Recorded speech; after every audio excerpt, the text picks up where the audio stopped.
इस वक्त हमारे समक्ष है ओकहार्ट हॉस्पिटल के liver transplant surgeon doctor Swapnil Sharma ji हमारे समक्ष है। सर, हमारे चैनल में सबसे पहले तो आपको स्वागत है। नमस्कार सर, जैसे कि हम सभी जानते हैं कि 19 तारीख को वर्ल्ड लिवर डे सेलिब्रेट किया जाता है, तो जो सॉलिड हैबिट और स्ट्रॉन्ग लिवर जो अपन कहते हैं उस थीम पे आधारित है। तो आप ये बताइए कि लिवर किस तरह से स्वस्थ रखा जाए और लिवर की डिजीज क्या होती है, उस पे आप प्रकाश डालिए। तो देखिए, मेरा मानना है कि जो liver is one of the 5 vital organ है नहीं। वाइटल ऑर्गन का मतलब होता है जिसके बिना हम सरवाइव नहीं कर सकते। हमारे शरीर में 5 वाइटल ऑर्गन होते हैं जो है कि brain, heart, lung, liver and kidney.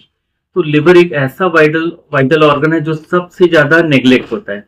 और उसका रीजन ये है कि जब किसी को भी लिवर की कोई भी समस्या होती है, आमतौर पे ये क्या होता है कि जो इनिशियल स्टेज में हमेशा एसिम्टोमेटिक रहता है। एसिम्टोमेटिक मतलब पेशेंट को किसी भी तरीके का कुछ भी जानकारी नहीं रहती, कुछ भी पता नहीं चलता। और पेशेंट को जब सिम्टम आना चालू होते हैं तो ऑलरेडी वो एडवांस स्टेज तक जा चुका रहता है।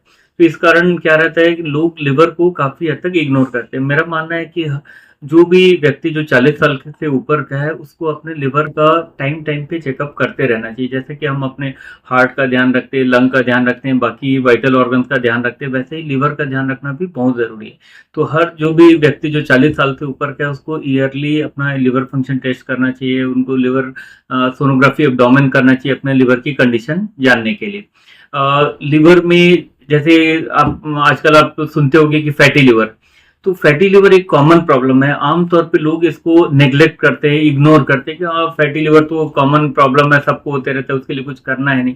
देखिए, फैटी लिवर एक आमतौर पे एसिम्टोमेटिक रहता है। ज्यादातर पेशेंट को सोनोग्राफी में फैटी लिवर आएगा, बट उससे पेशेंट को किसी भी तरीके का तकलीफ नहीं रहेगा। लेकिन मेरा मानना यह है कि यदि हम फैटी लिवर को इग्नोर करते हैं, ध्यान नहीं देते, उसको रिवर्स करने की कोशिश नहीं करते, सो ये आगे चल के धीरे धीरे इसमें स्वेलिंग आ जाती है लिवर में, धीरे धीरे करके उस लिवर सिरोसिस में तब्दील हो जाता है और अंत में उनको लिवर ट्रांसप्लांट की नौबत आ जाती है।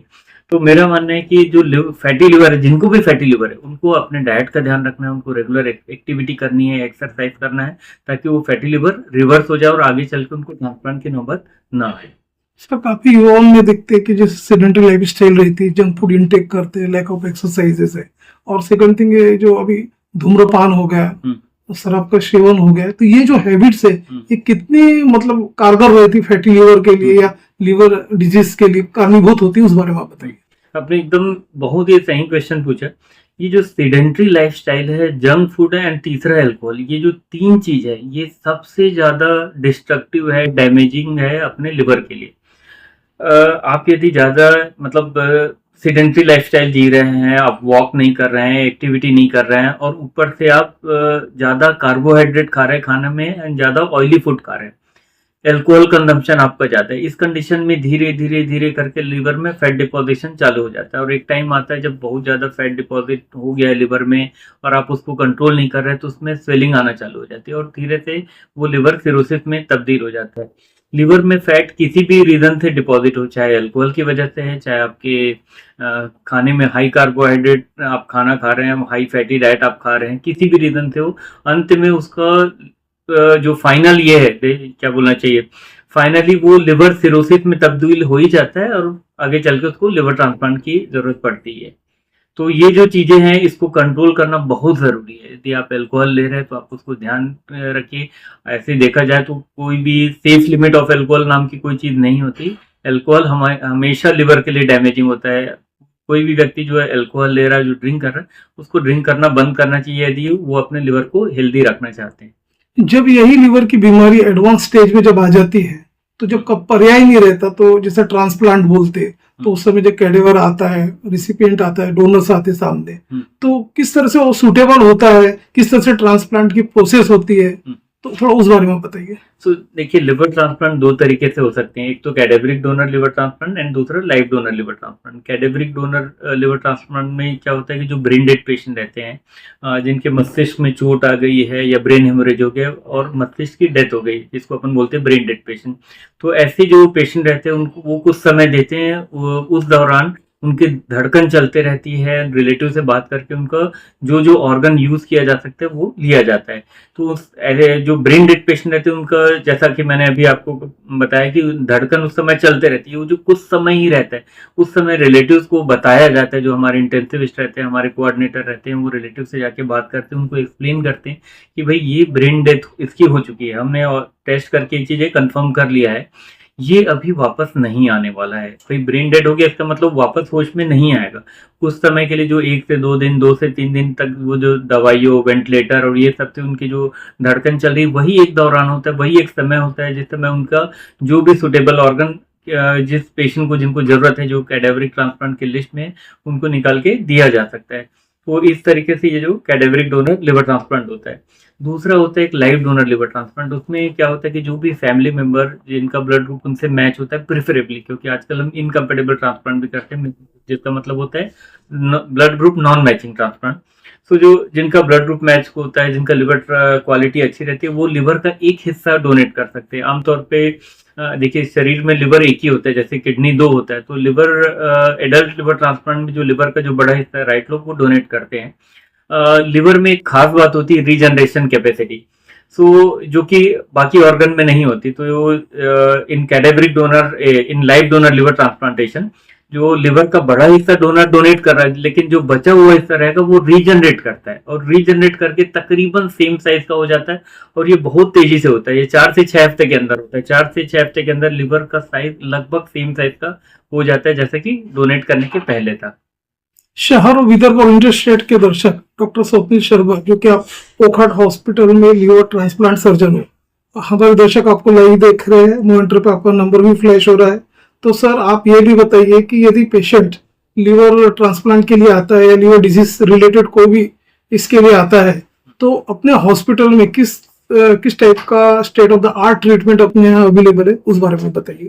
तो देखिए हमारे हॉस्पिटल में एक तो पहली बात पूरी फैसिलिटी है। हम लिविंग डोनर लिवर ट्रांसप्लांट कर रहे हैं, कैडेवरिक डोनर लिवर ट्रांसप्लांट कर रहे हैं, और ऑर्गन डोनेशन भी जैसे जैसे अवेयरनेस बढ़ते जा रहा है तो ऑर्गन डोनेशन भी धीरे धीरे बढ़ते जा रहा है।